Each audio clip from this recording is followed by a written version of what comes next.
All right, good evening, folks. We are starting. We are live tonight.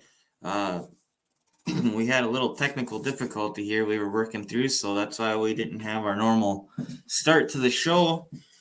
Tonight we have the guys from the Guns and the 701 on, as well as there is a couple gentlemen with Luke tonight, and I'll bring them on right quick.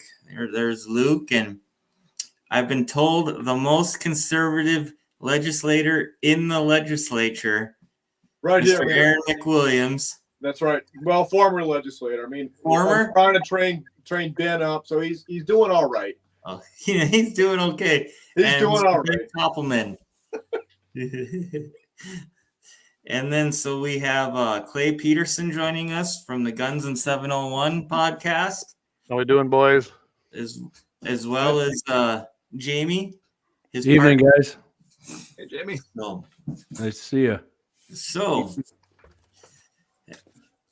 as you can see, we got a whole round table tonight. So, one of the issues or one of the topics I'd like to cover first is Clayton. You are running for a county commission seat down in Sioux County, correct? That is correct. Yeah, we got our big race going on down here in the metropolitan of Sioux County. Okay, why don't you give us a little history on what's going on there and what? Well, we'll do that. And one thing I got to do though, being that we're broadcasting on our Guns and 701 as well, I have to start the show like we do, and that is with. Can you imagine what it is? The Second Amendment. It's going to be the Second Amendment. That's right. A well-regulated militia being necessary to the security of a free state. The right of the people to keep and bear arms shall not be infringed. So there we go. We got awesome. that taken care of. I want to welcome all our guys. Me and Shiloh were working on that. We got it hooked up so that we are broadcasting simultaneously to our channel as well on YouTube. So, yes. Well, here's the deal. I did not want to be a commissioner. I wasn't even on my agenda. I don't think a lot of us probably, that isn't the first thought we have is running. Right. I had talked about the legislature at one time and I didn't feel that was my time. And then basically the people around here started asking me to run for county commissioner because I know they know what I'm like. I'm a real quiet guy. Luke can say that, right? Oh. And one could only wish. Yeah. And basically that's how this happened. And one of the former commissioners, then he called me and he goes, we got to get somebody on that ballot to run against Ken Snyder. And I said, well, I got to think about it, talk with my wife, everything like that's always going to be a decision with the family. I left a job, retired from the NRA because I wanted to be home with the family, not be on the road and raise our kids. So she's like, you know what? I think you ought to do it. And that's how that happened. That's why I started running, or why I made the decision. Now, there's plenty of things that I'm finding that are wrong in the county. Of course, roads are always bad, guys. That comes a lot from our low tax base. It's a reservation county, primarily. The entire county is in a reservation. A lot of tribal land, so low tax base. But there's plenty of blame to go along. They waste a lot of money too. I found several things. I can tell you there's a lot of issues in the courthouse. It's being run like it's a tribal government, essentially. And if you're not familiar with how that happens, well, there's a lot of things not being done and a lot of things missing. In a nutshell, that's what's going on. I've been hitting the doors, hitting the shoe leather, talking to people. Had a few town halls over in the eastern side of the county. It's been good. I never spent that much time over there, so it was great to meet those people. Does anybody ever chew you out when you knocked on the door, Clay? Tell you to get the heck off their property? You're right wing. You know what? Surprisingly, no. I'd never had anybody just close the door and tell me to get bent. They actually are very nice people. Even some of I went over there and hit the very far eastern side, over there by Fort Yates, and it actually was accepted pretty well. And I was out there. Dawson Hawley, who's in District 31 here and is running for the legislature, he was over in that country and had the same welcome response. So maybe even the people that live farther east are understanding what's going on. So they're happy to see some new blood. So I hope that bodes well for me next week. Yeah. I'm looking forward to you winning. We're gonna have to have a victory party, right? Yeah. Oh yeah. How many seats are there? There's 3 in Sioux County, District 1, 2, and 3.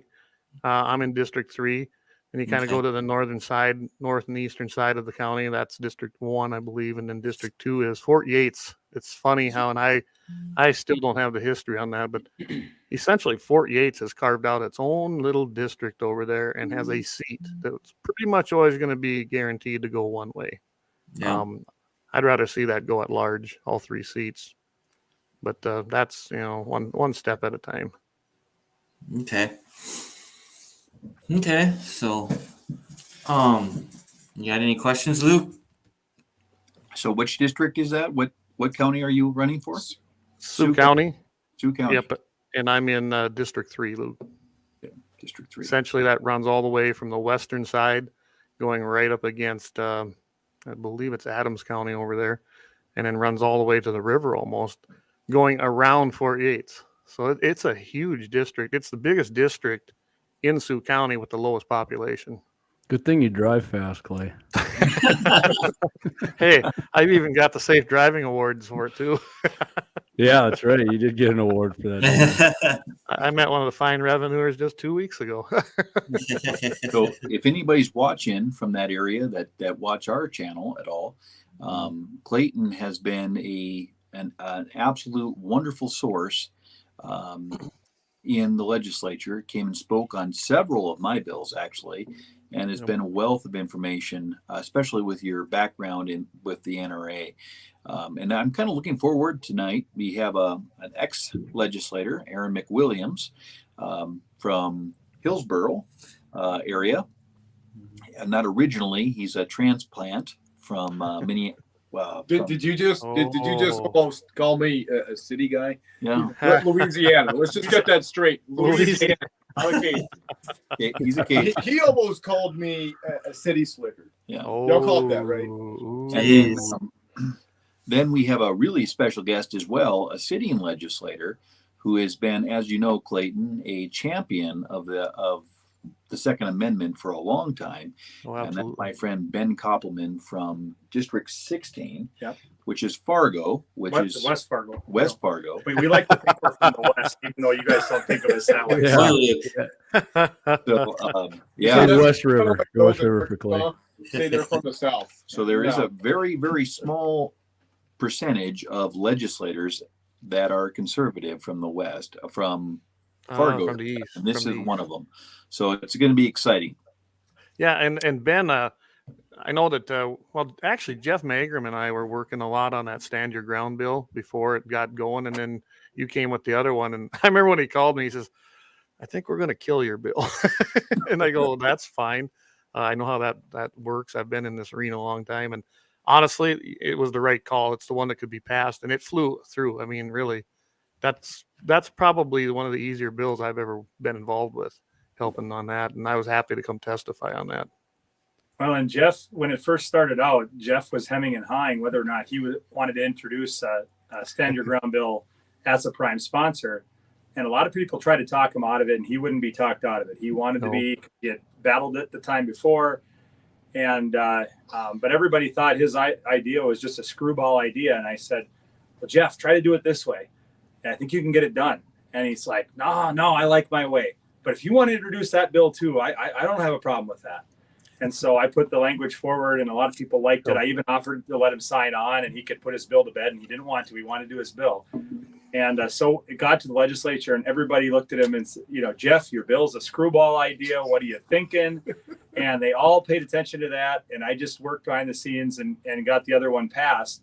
And then now, as he tells the story, he makes it sound like he was like the planned bait to go out there and take all the arrows while we did stuff when they weren't looking or something. So, And I read them both. Of course, Jeff sent me his right away, and I liked it. I have no issues going after the throat of everybody if I need to, but the key was getting it passed. I think was more important. So when he showed me yours, I was like, well, to me, I think that you're right. Let's go for one we can pass. You can always tweak it if you need to later. It's just like when we worked on concealed carry, with NRA. That was a slow process. I mean, we're talking 20 years in the works. I was in high school when I started that with them guys. We just took the states where we knew we could get it, you worked little by little and then tweaked it from there. And now you got over 39, almost 39 states that have some kind of a concealed carry in the United States. Real concealed carry. There's actually a few more, but I don't consider New York's a concealed carry because you about got to be a millionaire to have a concealed carry in the state of New York. So, Well, but you saw the courts actually struck down one of those laws there in New York. They did for being against the Second Amendment. That it was too recently. onerous of a process to actually be able to get a concealed carry license. So I thought that was a huge win for us for the Second Amendment. It was huge.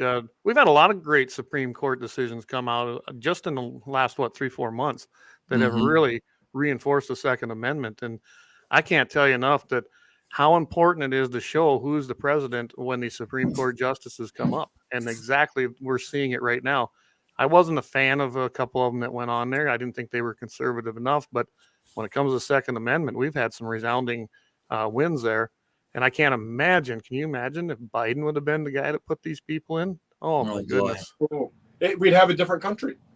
It would. We'd be in a civil war probably by now if that would have happened. The thing about New York, they did change that after that Bruin case, but now New York's putting a bunch of other crap in there. They go through your social media to make sure you got to have you have a good reason to do it, and they're making basically making whole thing in New York City and all that. What do they call them? A safe space where you can't, because they did pick something out of there that Thomas said. So they're using the safe space and basically trying to make the whole state a safe space. So it's going to have to go back to court again. Violent crime goes through the roof. So how safe was it? Narratives and agendas pretty much is what it's about, especially in New York. And that's what's happening out there. Where does the stand your ground bill stand right now in North Dakota? I know that Luke and I were on the Judiciary Committee. We worked with Bagram's bill in 2019, but I since then I stepped out of it and I haven't really followed it. You said it's long. In essence, what we did was we passed pretty much everything Magram said his bill did. We passed. Okay. But we didn't do it the way that he was going to do it.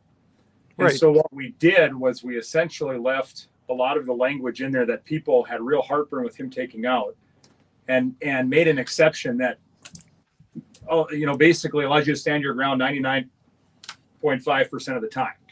And there was some other key pieces of that bill that I didn't necessarily always bring to light because I didn't want people to get hung up on them.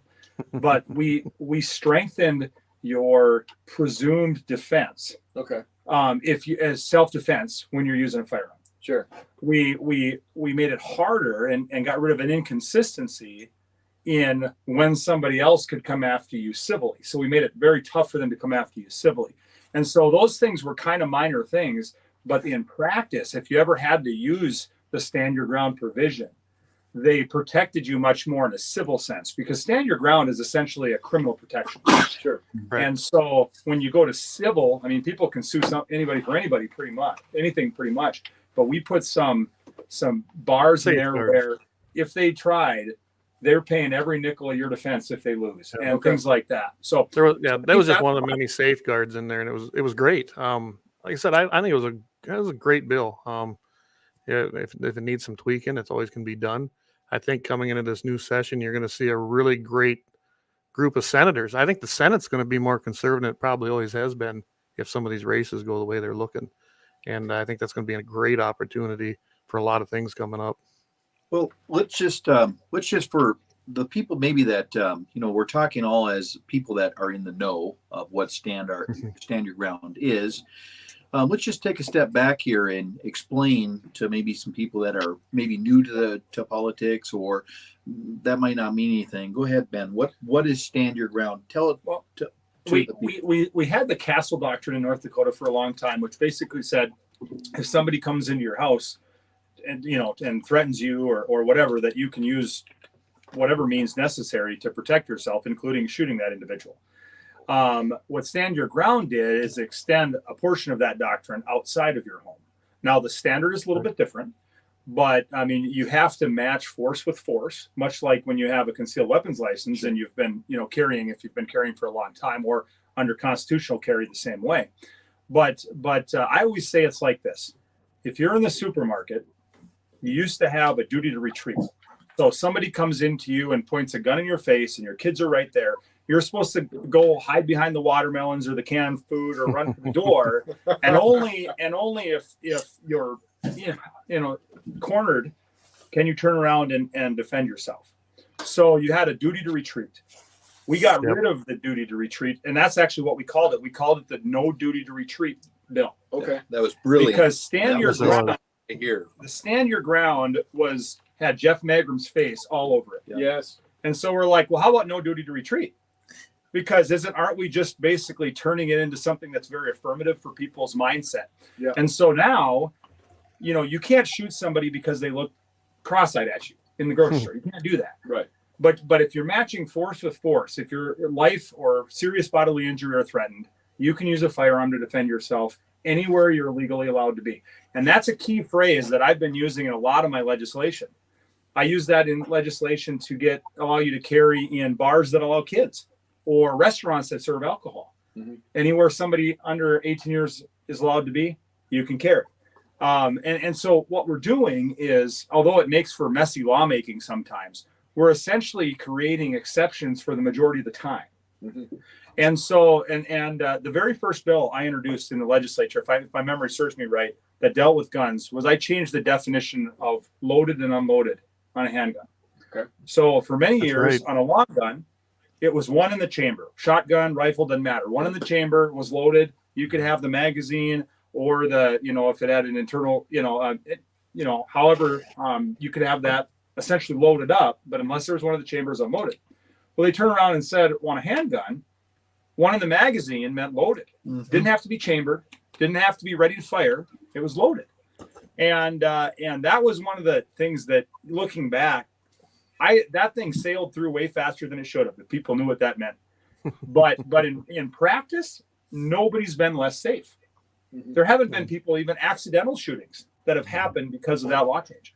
And so we started there. It was about this big, and we said, now what's next? Because we lose our gun rights one nibble at a time, one red flag law at a time, one bump stock law at a time, one suppressor law at a time, whatever it is. We lose those, by a million paper cuts over probably 50 years, maybe more. And so I've been here now about 10 years. And in a lot of ways, we don't have very many things left to do in North Dakota to be, it's changed a lot. Well, we could tweak the concealed carry law. Yep. I got a real issue, and I always have, that I have to tell a patrolman or a law enforcement officer anything.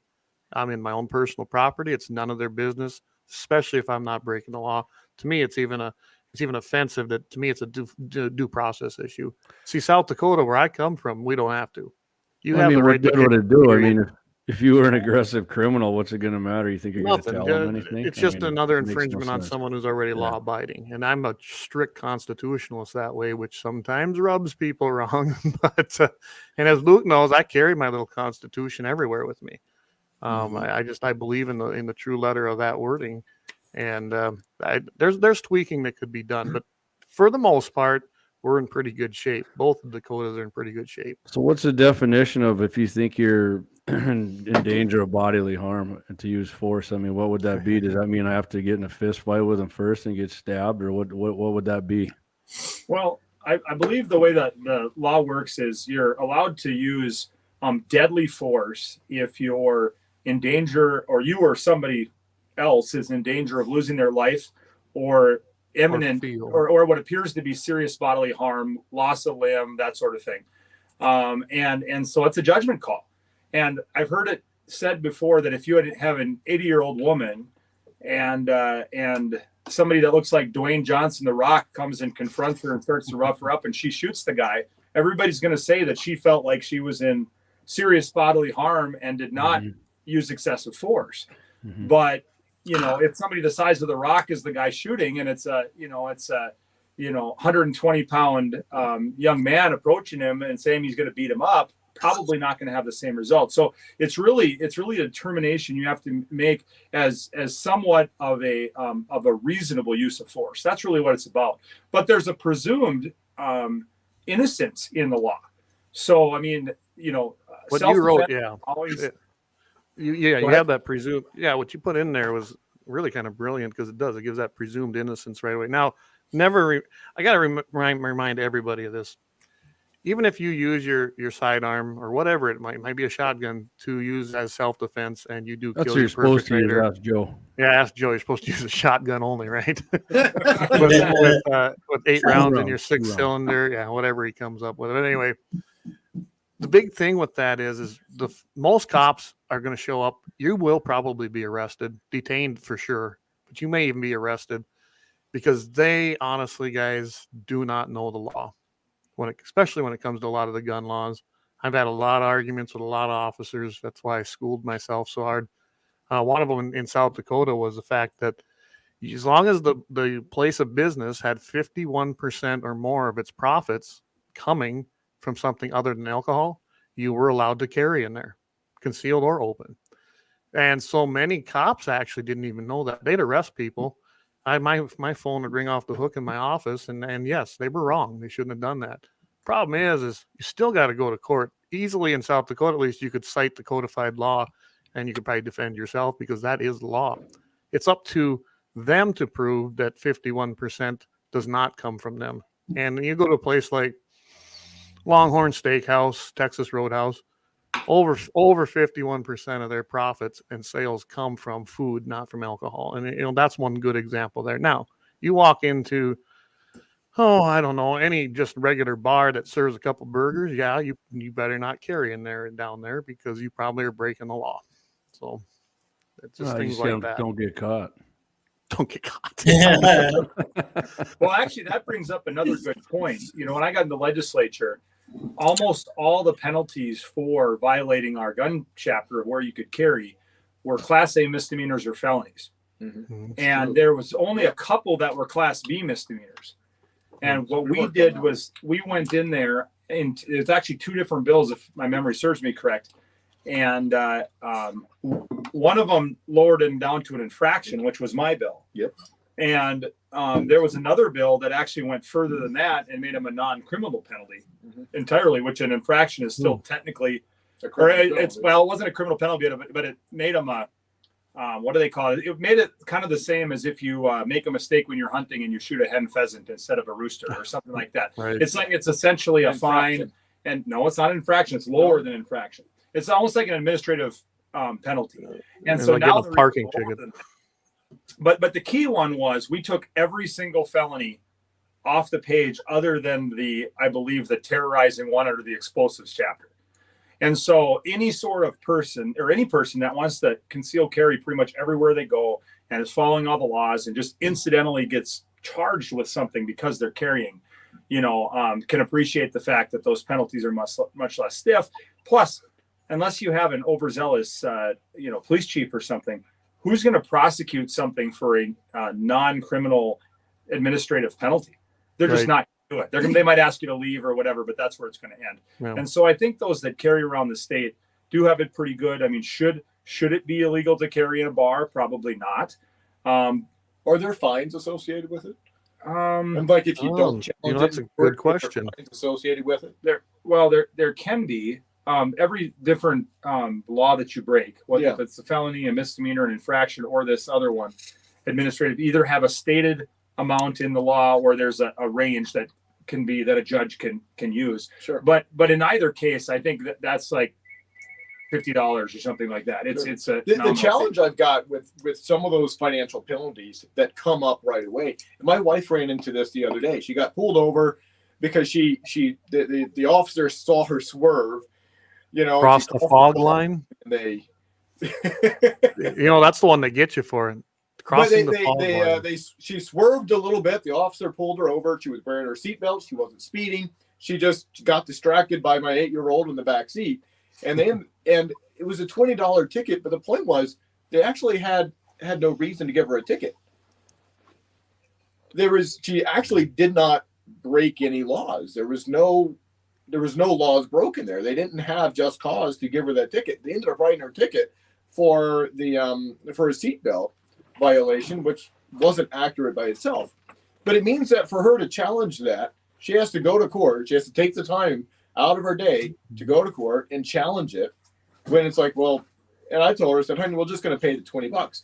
But in relation to the gun laws, you know, if there are financial penalties based on that, that's something that I have a big problem with, because then it means that you're presuming that you're presuming guilt because you're being faced with a financial penalty. And even though you may go to court and win, it means that now you have to take the time out of your day to go fight that. And you might very well win. Yep.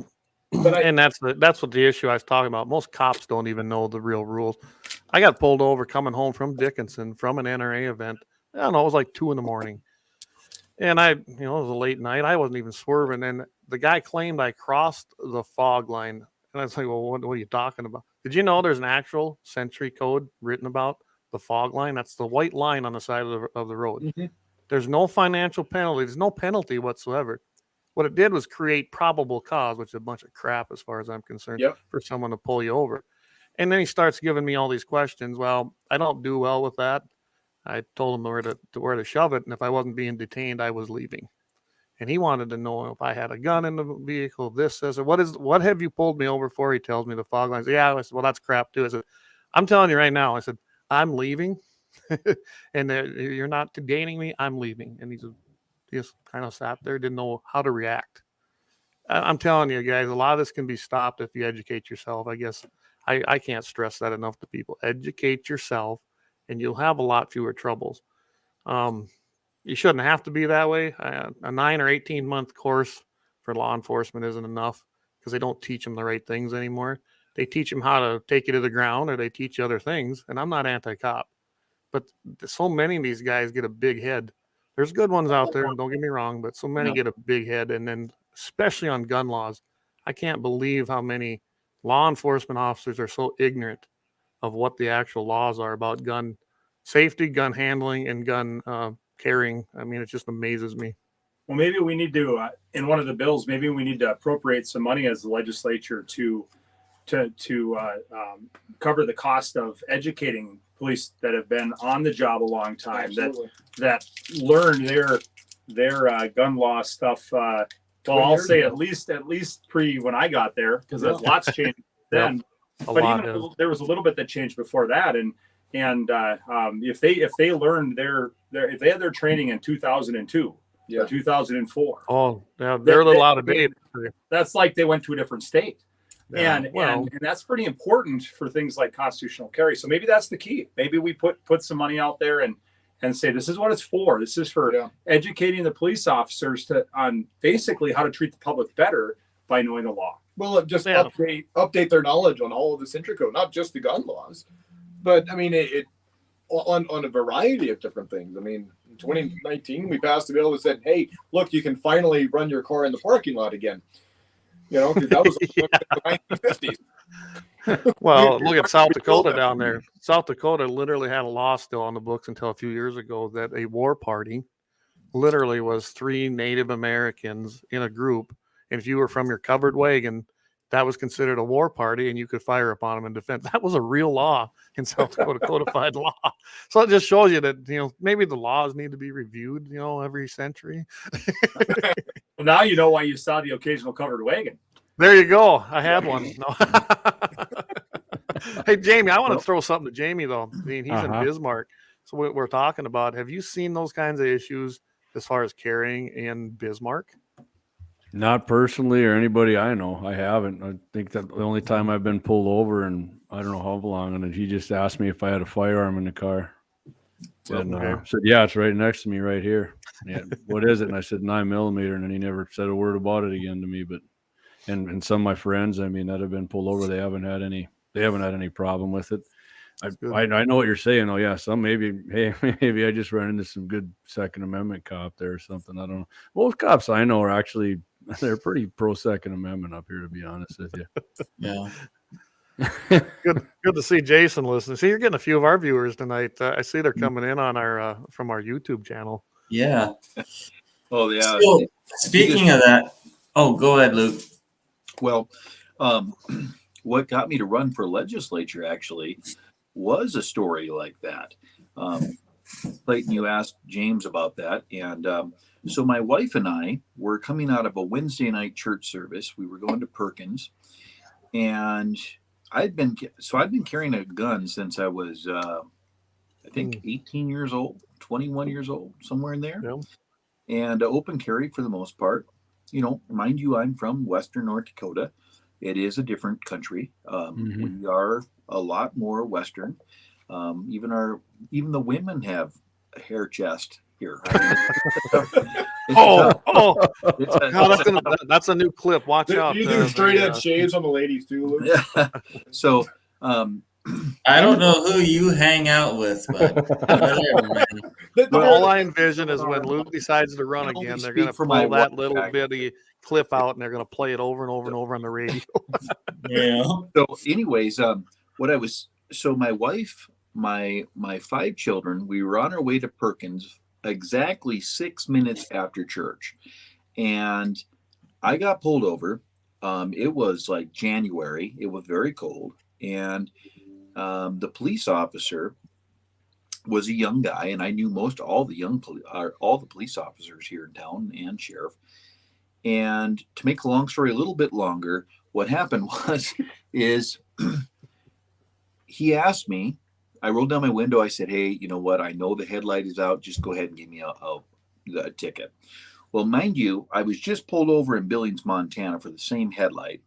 The Billings Police Department didn't even mention my gun on the dash, and they seen it. They just like, cool, All right, yeah. you know. And here, I never had any problems. Well, the guy asked me. He said, "Do you have a permit for your gun?" I said, "Yeah." He goes, "Let me see it." And I jokingly said, "Well, it'd be hard to show it to you. It runs in my veins." And he said, "Give me the gun." And I said, "Sorry, sir, but God himself wouldn't ask for my gun. I'm not giving it to you." And he said, "Give me the gun now." And I said, "Sir, I will give you everything. You can give me a ticket, but you're not taking my gun." Now, Ben probably knows where this is going, because the tide had certainly changed, and I didn't know that. And mind you, this is like, around 9:00 at night. So I told him I was going to grab my license or my registration and title, whatever. And I did. And when I had my hands up here, he came and shot his hands across my desk, across my lap, and grabbed my firearm. Wow. Grabbed my firearm. Now, I'll tell you guys, if I was to grab his firearm, that would be a rodeo. But it's okay for him to grab my firearm, whatever. So anyways, I did what anybody would do if your hand was going across. I grabbed his hand and I said, "Get your hands off of my gun." Not in a violent way, anything. No. He came back like this, and it was gun pointed at me right now. And I'll tell you what, I came very upset. I rolled my window up, and he was telling me he was going to shoot me in the head. And he was going like this with his firearm, saying, "Officer down, officer struck." Clayton, you know what those words mean. Oh, my God. Really? So, and that's tunnel vision. And it's weird because this happened 7, 8 years ago, and I'm still, right now I'm getting worked up because, man, my family was in that vehicle, and he was pointing a gun at my head. Unreal. But anyways, my kids are starting to cry in the back. My wife is, very shooken up. I called my sheriff. I couldn't get a hold of him. I'm personal friends with the sheriff. Then I called my brother. Well, little did I know, they detained my brother in his vehicle behind me. 5 cop cars show up, surround me. They tore my door handles off of my vehicle because I wouldn't comply. I told them I would not be thrown down in the street and tased like a common thug over a God-given right that's on my dash that I did not reach for. Well, one officer finally shows up, and he shows up just like this.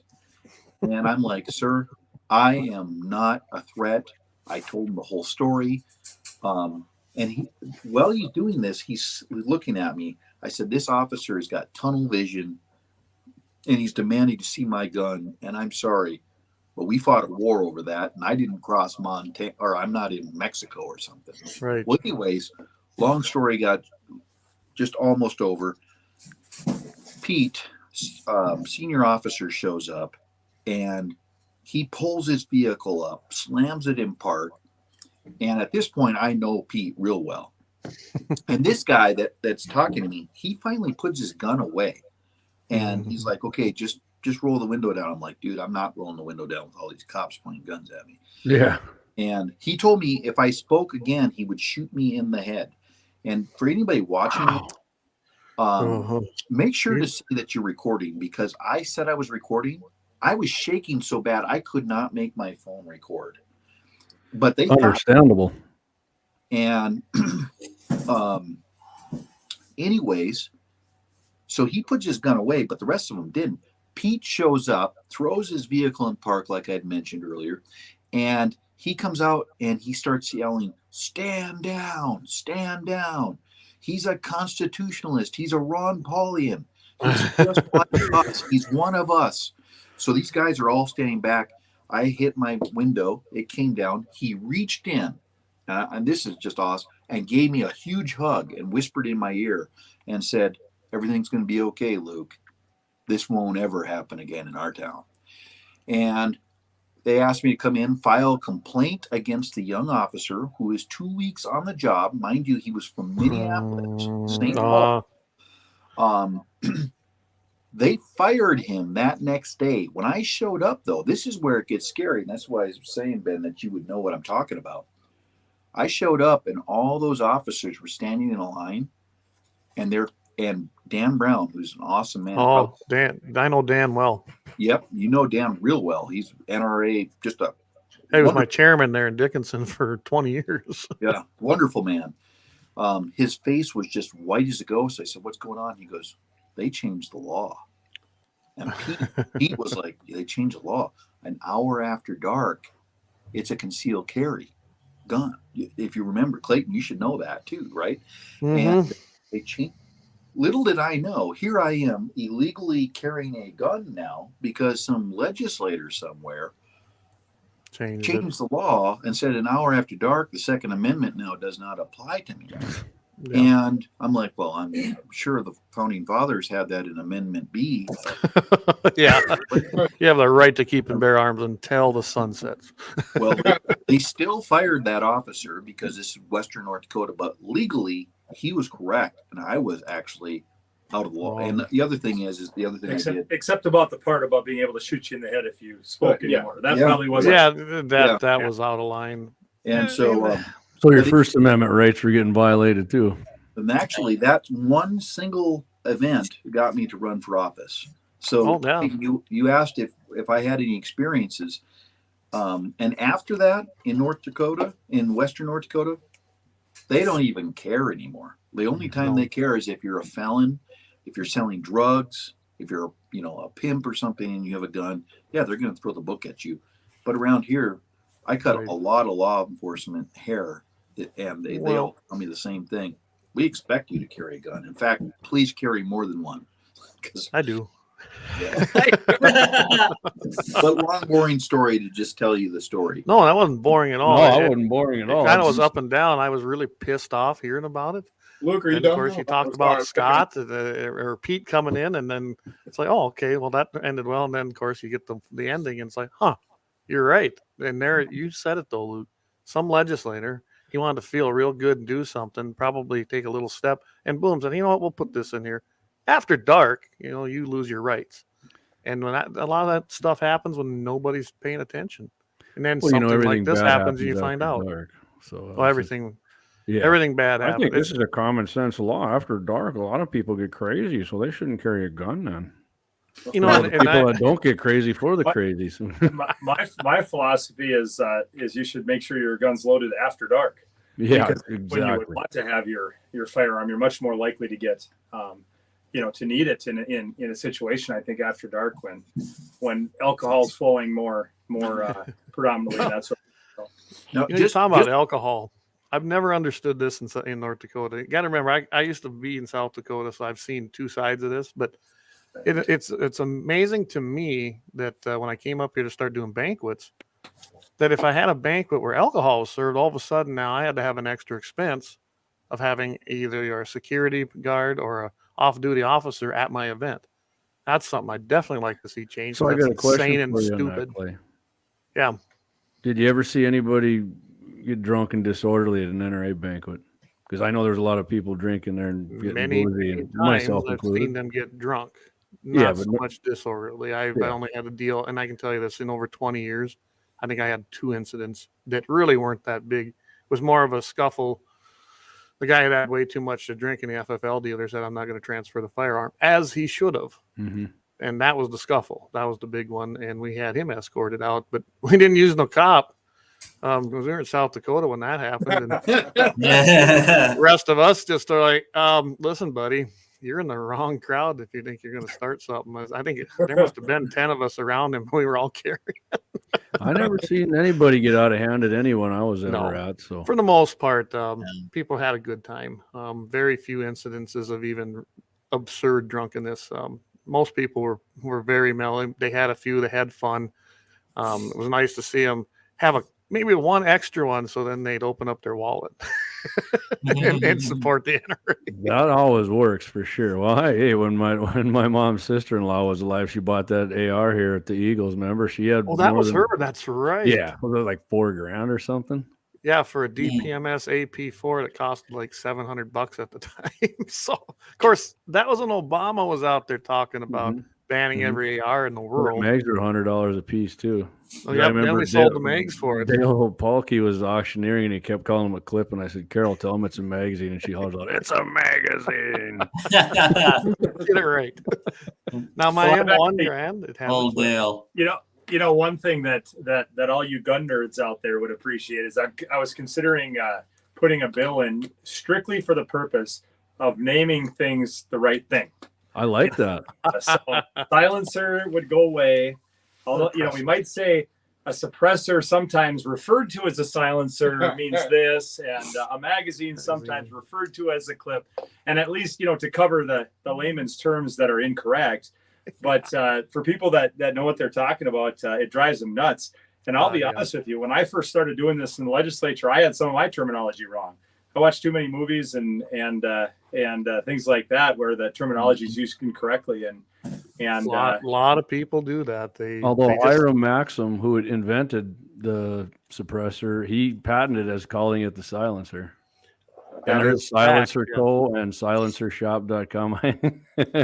You know, I'm not too hard on that. The clip Well, is what gets me. I really am partial to my wheel guns. I love those as well. And of course, I sit here now. We're gonna have a gun show, and yeah, I know how this Yeah. goes. What are you talking about? There we go. There we go. My desk. I mean, I really pity like old Mr. T. I pity the fool. The guy that would happen to Mr. walk into T. my basement and come down. Yeah, Mr. T, come down here and threaten me. Not going to be a good day for him because like within arm's reach here, I So will stand my ground. I've So been in if your I- basement. They'd be in trouble for sure. I'm going to throw a curveball at everybody, and I'm not sure exactly where James and Clayton sit on this, but so sitting next to me is Representative Ben Koppelman. Okay, Yes. he's been serving for some time. In the short time that I was in the legislature, Ben had some of the best gun bills there have been. Even on Rick's bills, you've done a lot of fixing on those bills. If you are for term limits, you would term limit this guy out before he did any of his greatest gun bills that he has done. That's exactly why I'm against it. Is stuff like that. Just put I'm that with in your you. pipe and smoke on that for a Right. while, because I'm you are also getting rid of the good guys in the legislature. 100%. I mean, Luke. Term limits are an interesting subject. They really are. You know, we term limit the president. I'm glad we do that. I want to see the governor term limited. I think, Yeah. and I wouldn't even stop at the governor. I'll be honest, I'm not near as concerned about the legislators as I am about governor, lieutenant governor, secretary of state, all of them guys that get ingrained like an Al Jaeger, and look what's happened. Yeah. Yeah. Now, those are I guess you'd call them your heads of state. You know, South Dakota did it. There's several other states. I'm familiar. Guys, I'm going to refer to South Dakota because that's where I grew up. That's where I'm most familiar with. And when they passed theirs, South their Dakota governor, cowboy. Yeah, South Dakota Cowboy. If you guys don't know the inside joke, we'll have to tell you about that on Scott's show one day. But basically, the governor is term limited out. When they're term limited out after 2 terms, they got to sit out one, but they can come back eventually if they'd like to. The only one I ever seen do it was Governor Janklow, and then he sat out his 1 term, and he come back and he got back in there, and then he decided to run for the House of Representatives. I'm not quite sure why he ran for governor, because 2 years later he decided to run for the House. But South Dakota also, you can serve in the Senate, and when you're term limited out there after 2 terms, then you can go to the House, and you can do that back and forth forever. So I mean, they did it. I don't know. It seems like it's had zero. Would effect. that really be term limits then? I No. mean, if you can go back and forth, I mean, I didn't think it Well, was.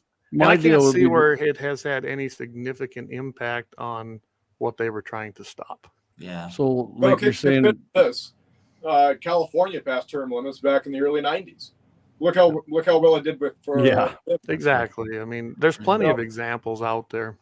The reason I would say yes for doing the it for 3 of us have served in the legislature, and Ben continues to do so, and was there long before Luke and I came in. Luke and I came into the legislature, and we got elected in 2016, kind of on the Trump bump, and then Luke continued to serve. I lost the primary race in 2020, but it wasn't until the end of my second session, my legislative session, that you finally start learning some of those things that you missed the whole Right. time. And we've heard that over and over again from legislators, that it takes 3 or 4 sessions to finally learn some of the appropriations process and how to get good bills passed, and learn how to navigate the legislative council and how to navigate the committees and Hey, right there. You appropriations just committee. It takes a while, and so you just brought up one thing though. The legislative council is your biggest problem in North Dakota. They don't have that down there. They got something similar, but they don't have the power. I can tell you right now, after lobbying in South Dakota, we don't go to no legislative council to write a bill. You might get some advice if you want it, but you can write a bill down there and introduce it. You don't have to go through this process. And I'll tell you flat out on term limits. To me, a better idea is we need to get a grip on how the party process works. I have never walked in to a more vile and corrupt way that they elect people than in North Dakota. And I've been to a lot of states. Let me say This this about endorsement governors, thing Clayton. Give me 1 minute here. This endorsement sorry, thing buddy. is the Go for it. problem. This is why you have the people you have in there that are no good. Down there, if you want to run, you primary. That's the only way to get elected. You get out there, you work the shoe leather, you put your names on a petition, and you get out there and campaign. Here, no. You can show up to a group of 20, 30 people, and they're going to pick your candidates for you, and that's your endorsed candidate for the party. Now, we are seeing some pushback. I saw it in District 31, Dawson Hawley. Not only did he beat the one incumbent, he beat both the incumbents and come out on top. So it can be done, but I think you got to get rid of this endorsing process, and you need to get the state out of the party business, essentially. There's a lot of century code that's entwined that dictates to what you can do, and that's not right. So I don't some think term people limits be- are going to accomplish anything. Some people will be saying, "Well, why would you want to term limit the governor?" My answer to that would be because you got places like Fargo that are big liberal cesspools that can keep. They got a huge voting block and they can keep putting the governor in, whereas a legislator or senator can be voted out in their district by people. But, Well, and another issue you got up here is every district has 1 senator and 2 reps. And then they make the districts according to the population every 10 years on census. Well, you know what happens? The more populated areas keep gaining districts, therefore keep gaining seats in the respective legislature. And eventually, the western side, I figured the next census cycle, probably western North Dakota will be irrelevant vote-wise, probably. Down in South Dakota, it's kind of emulates, and a lot of other states, where you have a set number of senators. I don't know about Minnesota, but they have a limited number of senators, and then the House of Representatives is based on population. So you have a balance there. You're never going to have one side of the state take full control. But I can tell you right now, if we keep on this track, especially, I think we're only allowed, 49, but we have 47 districts. I don't remember what the state constitution says. I think you can. I think you can have actually. I want to say it's like 52 is the max. Oh, maybe that's what it is. But we had 49 some number of years ago, and it went to 47. I think in 2010. Okay. Right. And they've never really talked about changing that. They just, you look at that Fargo area, and it just keeps getting more and more. They and more talked about. districts. There was some discussion about going back to 49 this last time, Mhm. but there wasn't a lot of support for it. But that could be urban versus rural. But Right. but again, one of the key things to keep in mind, even in areas like Fargo, if a person wants to put some money into a race in Fargo, the governor's proven this where he's put his money in. Not that he's been successful with getting his candidate in, Mhm. but you can, $50,000 goes a long ways in a legislative race Yep. anywhere in North Dakota. And the real Oh, yeah. contested ones, each side might spend 100, like in Fargo on the gas highest districts. contested. And although that's a lot of money, if a person does their job fundraising, I mean, you can battle back against that sort of thing. And I think the biggest thing is $8,000 has been all that's been spent in a lot of these legislative races for decades. And so there's very little effort put into unseating the bad candidates. That's right. And unseating the bad candidates True. before they've been there 20 years. Most of these people that they want to get out that have been there 20 years or a long time that are bad were bad after 4 years. They were bad after 8 years, and nobody did anything about it. Nobody tried to run against them. And so it's kind of their own darn fault in a way. But the other thing to keep in mind is full-time politicians is where the term limit belongs. And when you look at that, and there's an old saying that says power corrupts and absolute power corrupts absolutely. Well, if you're in control of people for all the time, that's your full-time job, and then you're going to be there for 10 years or 20 years, as long as some have, pretty soon you kind of feel like you own the place. And that's the problem. As a legislator, when I'm serving 4 months every 2 years, believe me, I got a lot more to worry about than my legislative job. And I don't really want to create a bunch of laws that now I got to go back and operate under. So why would I want more regulation? Why would I want that? Because I got to go be a regular guy. Yeah. And that's the key of the legislative process. I think you've hit that on the head. And I can tell you one other thing that probably hurts North Dakota getting good candidates. Well, there's lots of things. I think we have woke up people. I know Luke knows Carrie, Shiloh knows Carrie. I mean, there's a person who never was ever involved, and she got motivated, and it started out of being angry, which is good. That's how a lot of this starts sometimes. But she's become a very good resource into organizing and getting other people involved. So it's happening. But I look at the 4 months. You mentioned 4 months because they only meet every other year. It's way too long for the average person to take off from their job. I look at just south of the border here. It's a 90-day period, and really it's only 80 some. And then those last few days are done for, bringing reconciliation, things like that. A lot of people can find that kind of time. They really can. But I'm telling you right now, going as long as you guys do, or not 90 days. It's only 31 days. That's what it was, 31 days down there. I think That they might have a be by long design session too, as short well. session every other year. What was that, Ben? I said in South Dakota, they have a long session and a short session. One's a budget session and one's a policy session. And the policy session, I believe, is the longer one.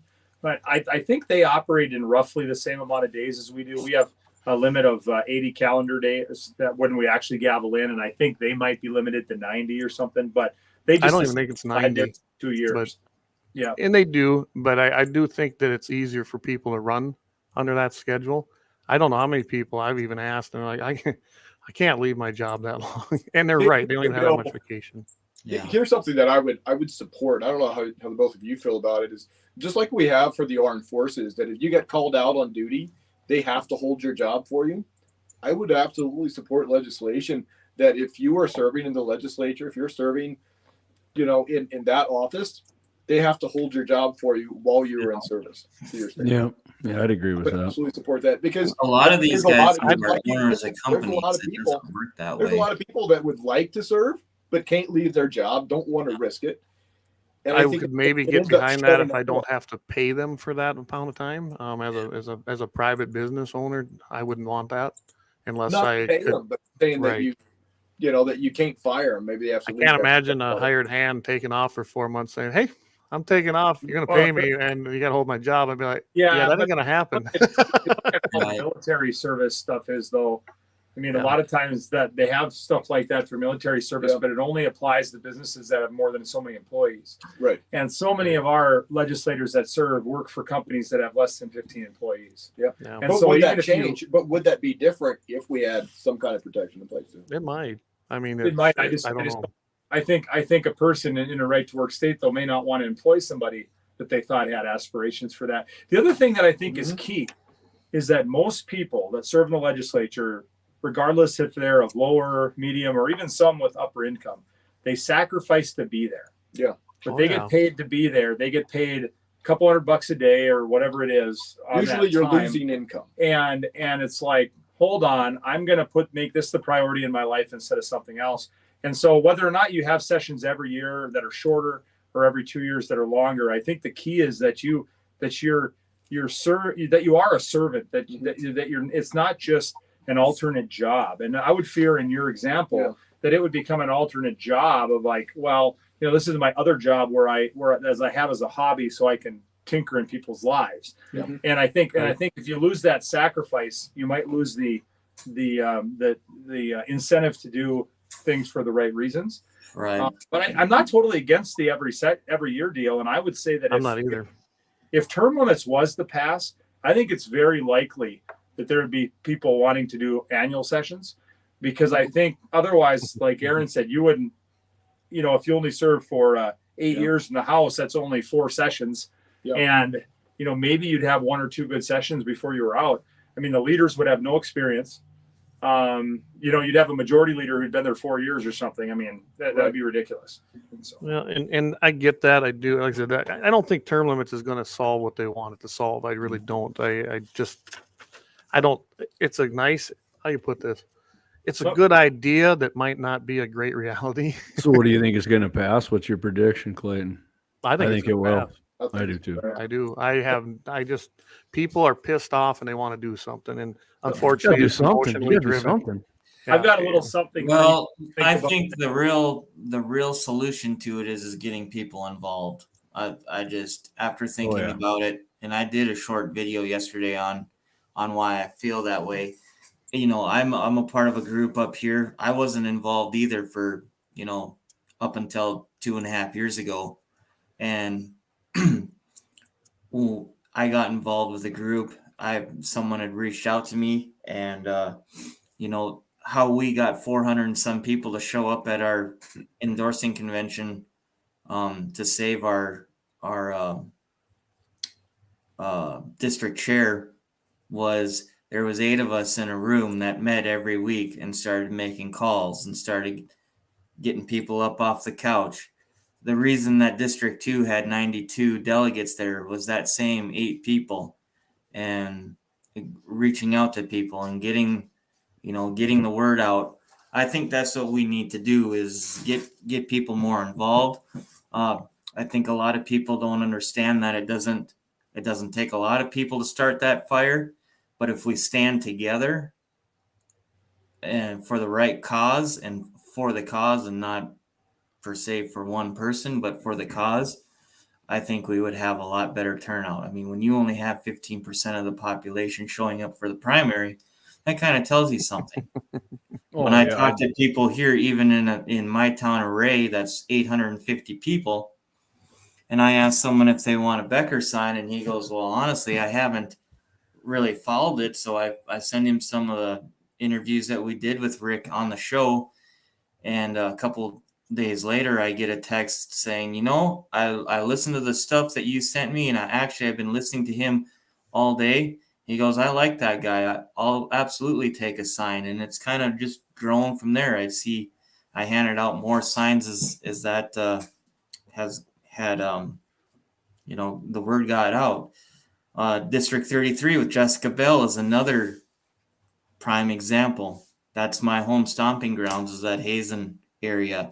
And I was actually at that convention. My grandpa called me because there was issues down there, and he I just basically went down to support my grandpa. My grandpa's an 86-year-old staunch Republican, been in the party for 60 years. And, I was down there that night that Keith Boehm won that endorsement from them. And there again, there was a room of 12 people, I think is what it was, that started boots on the ground and really got the word out. And there again, there was over 400 people at that district convention as well.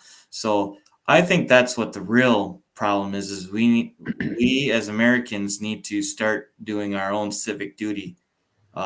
We've been taught as a society never to talk about religion and politics, in which is not a good thing, because if you think about it, they go hand in hand. And for whatever reason, our society, you always hear about never talk about politics or religion. Luke, you did a short video the other day about when you went to barber school, about not talking about politics and religion. Yeah, I failed at that. Yeah, I missed that memo. And, I think we need more of that, but we need to be able to take the emotion out of the conversation and actually not just talk, but listen. And people don't do that anymore. That's what we need to get back to. We need to get back to spreading the word, and doing our civic duty. I see I lost my camera for some reason. Am I still here? No, you're there. Yeah, you're All here. right. So Shiloh, you're talking about the primaries. I actually worked a primary here because I never did it before, and I volunteered. And I couldn't tell you how many people I know that bitch about politics, and this person's in there. I'll guarantee you 90% of them didn't show up from my district that I know to vote. Yep. And some of them that did from other districts that know that, I mean, I'm not a political wizard, but I'm into it more than a lot of people. I would get texts from them, and I almost felt like I shouldn't text them back because I was volunteering as an election official. I'm like, you guys didn't do your research? I'm like, I don't feel comfortable sending back who you think they're calling. Right. Who should I vote for here? Who should? I'm like, well, you didn't do your research. I should. If that's the case, why don't you just stay home? I mean, if you don't know, it was pathetic. I couldn't believe how many people. Not only that, like people who volunteer for it. I was easily the youngest person there, and I'm 51. Yeah. And I was the youngest person there. It was. You just had a great idea. A lot of people this term limits deal, and I'm sorry, Luke. I'll just be right quick here.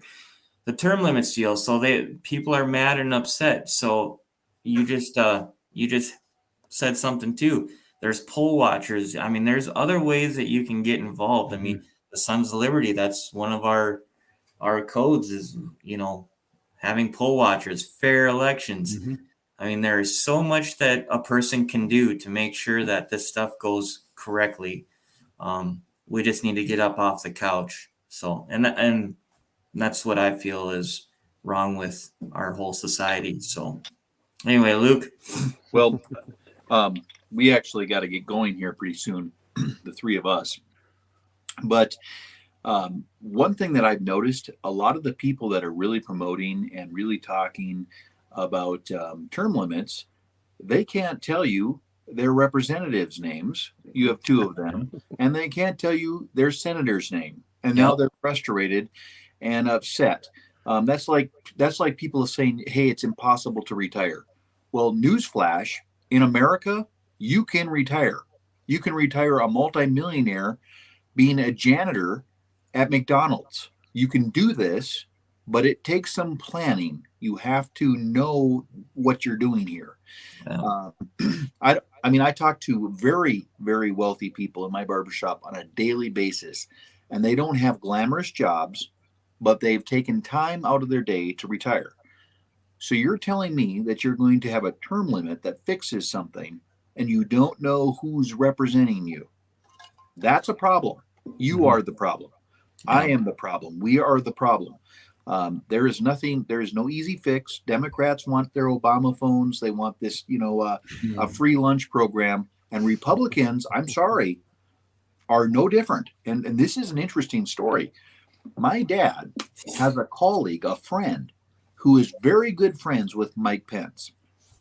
Well, Mike Pence, my dad asked Mike Pence, or his friend, to ask Mike Pence why they didn't fill their cabinet. Because remember, Donald Trump did not fill their cabinet. He did not have a full cabinet.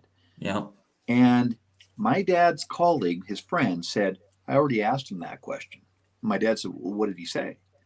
And Mike Pence's friend said, or Mike Pence said this. He said, we can't find enough good men and women to fill the cabinets. Yep. I don't doubt that. That's on us. That's on us. And the only way this machine called a constitutional republic, Clayton, you're a farmer. You farm. Rancher. Rancher, okay. Okay. Careful, you're insulting him. Yes. The F word. But if you are out on a piece of equipment and you decide, you know what, I'm just not going to grease those zerks. How long does that piece of equipment last? Not very long. Any rancher knows 1 gallon of diesel fuel is 60 man hours. That's what it calculates out to. That's a Trent Loos concept. Say, that has to be from Trent. It is. 60 man hours equals 1 gallon of diesel. Okay. I mean, Was that accounting for inflation? Yeah. So like you put in let's hear this, 3, 4, 5, 6 of us, 1 skid steer can do more work in 3 hours than we can do all day long. Oh yeah, skidder's amazing piece of equipment. So now you can see how we're calculating this out. It takes work to maintenance your skid steer. It takes work to maintenance your government, and that's absolutely. And so this easy button, I mean, Hillary's? there's nothing easy about a constitutional republic, and there never has been anything easy about a constitutional republic. And That's that's why why they call it a using it. democracy, Luke. You know what drives me nuts? They call it a democracy all the time. I was watching Fox when Clay and I were at KFYR. They read on Fox News, democracy 2022. I'm like, what country are we talking about here? Democracy. Well, when people say that, I ask them how they voted on the last state budget. They're like, oh, really? Well, did you vote to raise or lower the cost of human services in North Dakota? And they look at me like I'm from Mars. And I'm like, well, let's talk about this here. Let's explain what the difference is here. You can vote on that $3 billion budget for. But one of the things that your listeners should know, those that maybe are still contemplating voting for the term limit bill, is in our Constitution, North Dakota, we have sort of our equivalent of the Second Amendment. We have a pro-gun section of our Constitution. And in some ways, you could maybe argue it's even written in today's terms a little more clearly than, doesn't leave some of the ludicrous interpretations of our U.S. Constitution. But here's what's interesting: this term limits bill has a provision in there, a supremacy clause that says that term limit reigns supreme over all other provisions of our state constitution.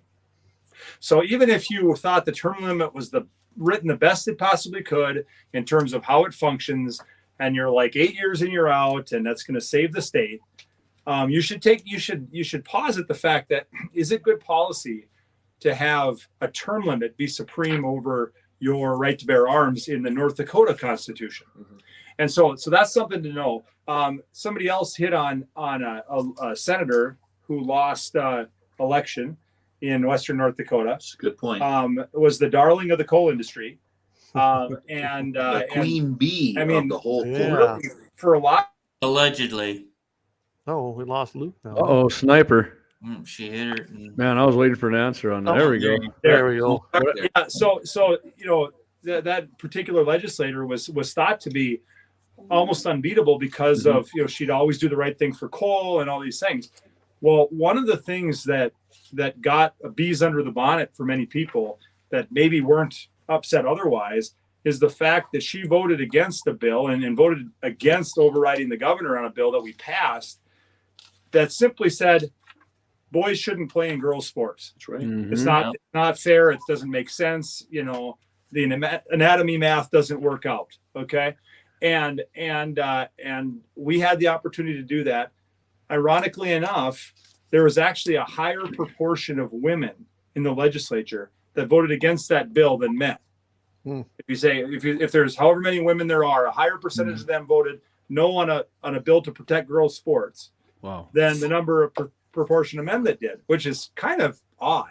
Yeah. But that Very. legislator, who, if my memory serves me correctly, only has daughters, voted against that bill and voted no on overriding the governor. Now we're going to get that bill through this year. I'm bringing that back. Man, I hope Good. Now so. we'll have the votes in the Senate to do it. I don't want I my think house you will. I members think you'll definitely have the voting votes in the against it. Senate to do it. Yeah. And I don't know who's going to be the leaders there in the House and the Senate. I know they're kicking around. I know Don Scheibel's name has come up, guys. I hope that ain't the guy. I really do. I sit with him on our executive committee, and I know him, and he's not your guy. But who knows? I know he carries a lot of clout in that body, unfortunately. I don't think he's going to be the one. My own reading of the tea leaves, but Well, I can tell you both our legislators in District 20, that the one that took my spot, both rejected that bill, the sports bill. Yep. I had one. That was it. Well, I'm proud to say that in District 31, that Jim Schmidt won't be there anymore in the House of Representatives, and Karen Rohr voted to have due process when Luke's deal came up, and Jim Schmidt decided to go unconstitutional and vote to expel him. So, and I told Jim I was going to get rid of him, and we did. I sat right there in the executive committee. I said, "You won't be sitting there next time." Yeah. And I knew So- Dawson was going to be running. That's how it's done, though. You talk about getting involved. You don't have to run, but you can get the right people who can run. Yeah. And I just thought that was a better choice at this moment. Yep. No, Hey, I agree. Luke. Luke's My bringing in canes. What's going on? You Yeah, I got know. I was cane going to say, my grandpa had one of them at the dinner table, and I got out of hand, man. He'd get that thing right around my neck, straighten up real quick. Maybe we There should you bring go. that back. This year, a Cherokee dude, in my barber shop, he made that for me. Kind of looks like a snake's head, Yeah, it does. Yeah. and that's natural, right? Yep. Kind of cool. A But diamond will or these something. guys are looking at right here, this is a really neat one, and you probably have seen something like this before. You can see how neat that is. Once in I raccoon hunted with Marty. And Clayton, you can see that. Again, Wow. You know what this is? I almost looks like it comes from the part of a bull. It's a bull pecker. That's what I thought. Oh, yeah. Isn't When that That's you why got you close showed to the that to me. I was camera, I like, knew what it was. I'm pretty sure I know what that is. Yeah. But it's really neat. No, Luke, did you actually just hold that up and say, "Isn't this dandy"? Did you just say that, Luke? I the truth is I don't know why they kicked me out of the legislature. I have no idea. So long, Luke. So it's kind of neat though, It's isn't like it? that old Democrat did in Kansas before the Civil this War kind and of started reminds me swinging it of around. Back to the Yeah. Future, where he goes, McFly. Oh, yeah. That darn snake Hello. hit on there. Me and Jaymie, we don't like snakes, do we, Jaymie? After No. down our little South No. Dakota trip. No, 2 out of 3 we got. Yeah, we were on a dog town, and evidently these snakes are not far away No. from it. Yeah, we Big were one, running into you guys. rattlesnakes all afternoon. Man, that thing is So big. before Nothing a Luke goes, 5.7 by 28 didn't take care of, though. Yeah. Before Luke goes, I got a quick question for you guys, Clay and Jaymie. I know why we started our podcast. It was just two guys getting together, and I don't know. That's about it, right, Luke? In fact, I asked Luke if he wanted to do something, do a podcast, and he goes, actually, it's funny you should say that. He goes, I've been thinking about doing one, but honestly, Shiloh, I just really don't have the time. And so we started talking, and I'm like, well, what night would work for you? And so we came up with Thursday nights, and I don't know, we didn't really start with a purpose besides spreading news. And at first we were going to call it, what was it, Luke? Something about friends, because of the circle of people that both of us run in, and it's kind of a different group for me as well as him. And I think that's what it was going to be called, was the circle of friends. And then we decided on Here's the Deal, because we're kind of poking fun of our president. So I figured we that's decided what on it joke, Here's the no Deal. joke. Yeah. So I was just Now, listen, wondering how I'm you serious. guys came up with your name and what made you guys decide to do this? Why don't you take this one, Jaymie, first? Well, Mayor Bakken was running for re-election, and his opponent, who won, said that he wasn't giving him fair airtime because Steve worked over 1270, and he was going to have Clay fill in for 6 weeks. So on the way up, Clay called me and he said, "Hey, I'm filling in for Steve. Why don't you come up and do the second hour with me?" I said, "All right." Let's talk to my boss. He said, "Yeah, go ahead." Evil right-wing guy never lets you off work. He's a real slave driver. Yeah. But so I went over there, and then I don't know, it went pretty good, Clay, right? And you're like, "Well, how about next week?" And we ended up doing that for 6 weeks, and then the studio engineer there said, "Man, I think you guys got some good chemistry here. You should do that." And we had some other people say start a podcast, and we're like, okay, and we kind of hee-hawed around, and we filled in again, I think once or twice, right, Clay? A couple weeks later, a couple times in there, yeah. And man, people were really encouraging us, and we're like, all right, we'll give it a try. And we thought, hey, just start a podcast. This will be easy.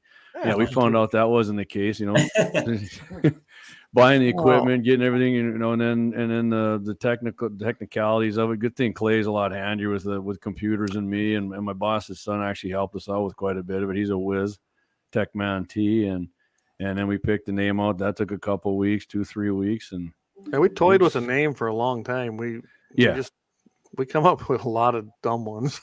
But we stuck with had to get the 701 in there. I think that was the first thing we settled on, right, Clay? Because we're like, everything's like 701, 406, 605. And I can tell you why. I mean, we wanted to find some younger viewers too, and I know that the younger generation at 18 to 25, for whatever reason, everything to them is the area code of their state. 605, 701. I mean, it just seemed like everything they're doing is that. Minnesota, there's more than one, so they get messed up over there. They're messed up anyway, so. We didn't even get a react. Oh, there we go. Yeah. But that's how it went. I don't know. It's going pretty good. I suppose we took a good 2 months though before we launched anything. We really messed around with this.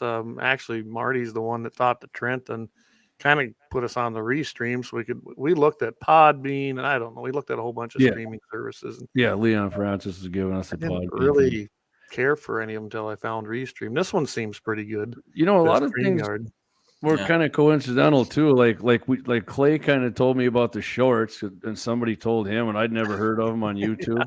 Yeah. And so my dad, I was out scouting deer and came back, and he shot a beaver, and it was laying on the bridge. And I went back and got him, and I'm like, "Hey, Dad, pick up that beaver, and we'll say something. You throw him over the side of the bridge. I'm gonna put it on YouTube Shorts." And he's like, "What? Who the hell wants to see that?" So I did it, and that thing has 979,000 views and picked us up a ton of subscriptions. So wow, we're sitting at look here. We're looking at we're 1,016. We picked up a couple here, 1,016 subscribers now. But hey, there we go. And I don't know what makes a short go viral. Because we thought, you think one's going to be awesome. You're like, oh, man, we're going to get, and you do it, and you're like, what? 300 views? Right. But like weird stuff. Like my buddy, bull snake crawling across his driveway on gravel for 20 seconds. That thing had like 10,500 views. It's unbelievable. But the rattlesnake that was striking at my buddy, I didn't hardly get any views. I don't know. But no, we started it basically because people were kind of encouraging us, and we kind of thought it was fun. Yeah. So we thought we'd put it together, and we have a passion for Second Amendment and freedom. And so here we are. Yeah. Clay is like, me and Clay can sit there for like 3 hours and just talk gun stuff. Second Amendment, shooting, hunting. Luke knows how that goes. Yeah. So what do you say, Luke? Can I throw you off a bridge and let's get some drivers? I can't swim. He looks like a big dude. So Luke's a big dude. You might have a hard time. You can yell no due process here and throw him over. Yeah. I'd make a splash. Well, it has been really enjoyable, but we really do have to go. I gotta get ready for deer season tomorrow too, guys. I got a bunch of packing we up didn't even get to talk about that, did we? No, we didn't. We'll get it. Hey, this is fun. And we were supposed to be on K-Fire tomorrow, but I just saw. Hey, Mitchell sent the text. He's got to get ready at Schwann, so we're not on tomorrow. He said next week, maybe. I'm going to give a shameless plug. We're going to be starting Mitchell in the mornings, every Friday morning at about 8:40 Central, That's told me awesome. on there. And then of course we got our podcast is on the main 4: iHeart, Spotify, Amazon Music. What's the other iTunes. one? iTunes, and there's, I don't know, 3 or 4 other ones. Yeah, I don't know. You can find That's everything where I at hit 'em. gunsandthe701.com, though. That's the place to go. Guys, Yep. that's one thing me and Shia looking at. I'd get a website. I really would. Yeah. That has been huge having that. So, We're, yeah, we're- we've come a long ways from talking about, hey, we should do a podcast. Yeah. Yep. All right. Well, like I said, I gotta click out, guys. It's been fun. I appreciate you Thank having you. us on. I'm more than happy to do it again. It's Yeah, we'll have to do it again. you got that buck tag, Shiloh. Hope you feel that sucker. Thank you. Have I fun doing appreciate it. it. You bet. You bet. You bet. And Appreciate anybody else who's deer hunting, man, I hope you guys have fun. I love deer season. I got a doe tag, but friends got buck tags at deer season. That's all it for me for hunting. I love it. Yeah. All right, guys, take it All easy. right. Clayton, Good I'll talk to you later here. Yep. So have a good night. See you guys. Appreciate Sounds it. See you guys. good. Good night. Good night.